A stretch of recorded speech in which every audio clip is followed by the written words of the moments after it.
Welcome grade 10s. This is physical science. My name is Gillian, and today we're going to look at mechanics, and we're going to be looking at speed, velocity and acceleration. Now, in our world, our English world, we have certain language that we speak about and language that we use in everyday life. But in science, we really do have our own language. So I want you to put aside your English language now, this lesson, and we're going to have a look at the language around the science for this mechanics. So let's have a look at my board. So speed, velocity and acceleration. So we need to know what our vocabulary is and the definitions around that vocabulary. So the first thing we're going to have a look at is speed. We're going to look at its definition. We're going to have a look at what average speed is. We're going to have a look at what uniform speed is. Those are all definitions we need to know. And then we need to be specific about how we write that in our answers. Then we'll look at velocity, and we'll do exactly the same thing. So we'll have a look at the definition, what is average velocity, what is uniform velocity. So these two words we're going to explore.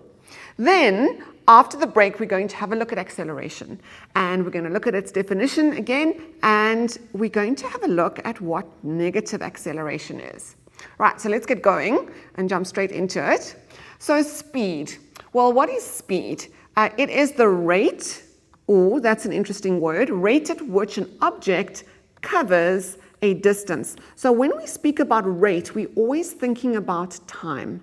Okay, rate is a referral to time. In other words, how fast is this happening? So if you were on a skateboard, so I know a lot of you skate at the moment, that's quite amazing. I would fall off the skateboard. But let's say you're skating and you would start at a position over there. So that would be your start position, start.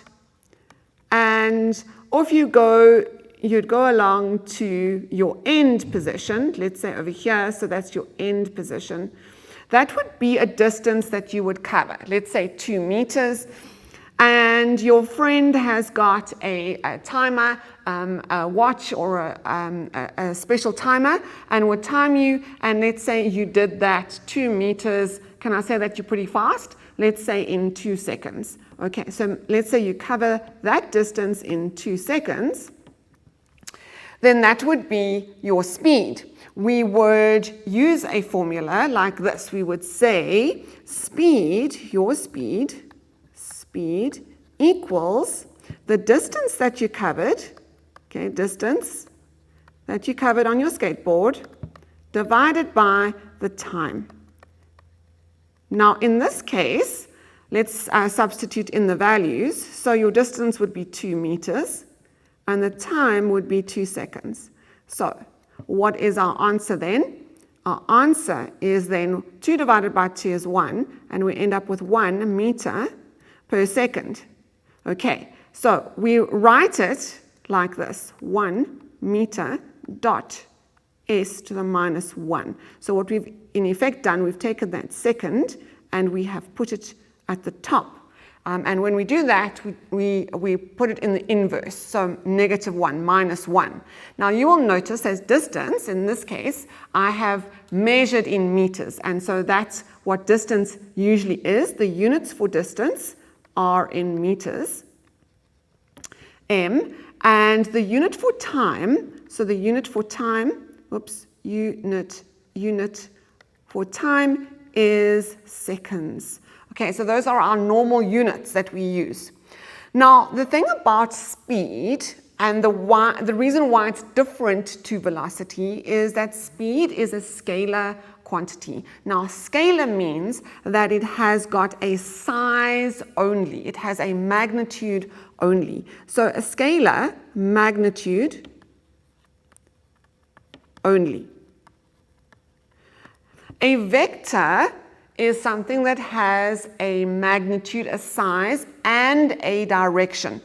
With speed, we don't talk about a direction. It is only the size of it, the magnitude of it. And that is distance divided by time.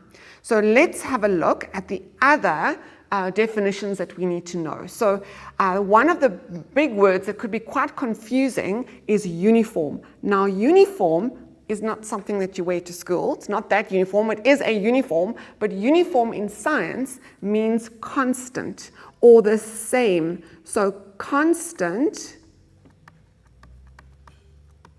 or it could mean the same.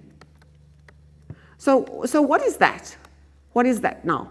So the definition is equal distance is covered, so equal distance is covered by the object in equal time intervals.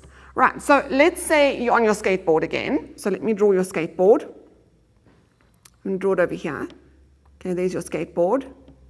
And let's mark off a track. So we mark it off like that. Can you see that these intervals are pretty much the same? Okay, so you can see there, they're pretty much the same. So I'm going to say that you cover 1 meter every second. So if you've got a friend that's timing you in 1 second, so from 0 to 1 second, you cover 1 meter.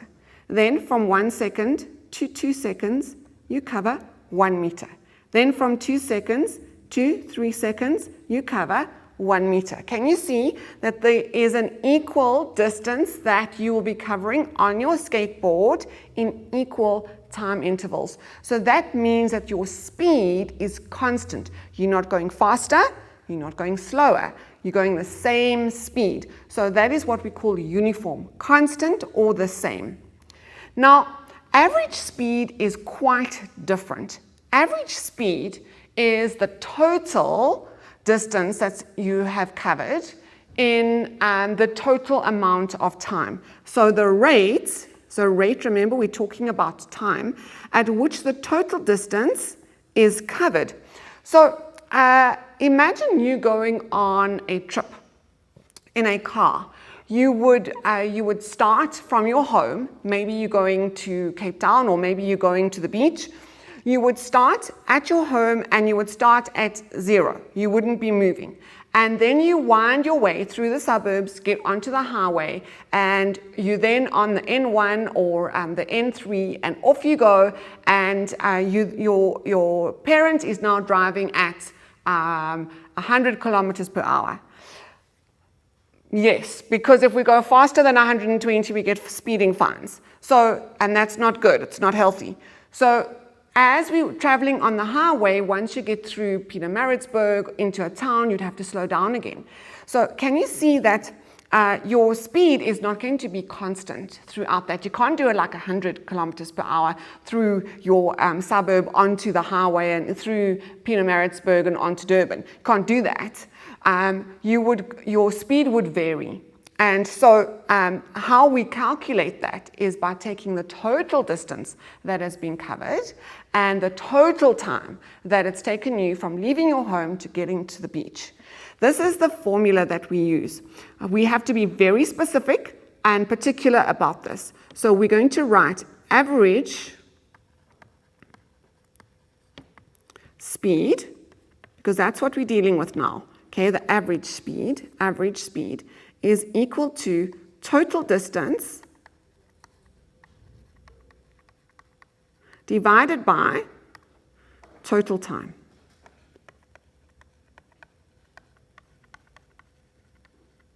Can you see that this is different? If we look at this one again, can you see that this is the formula here for just generally for speed?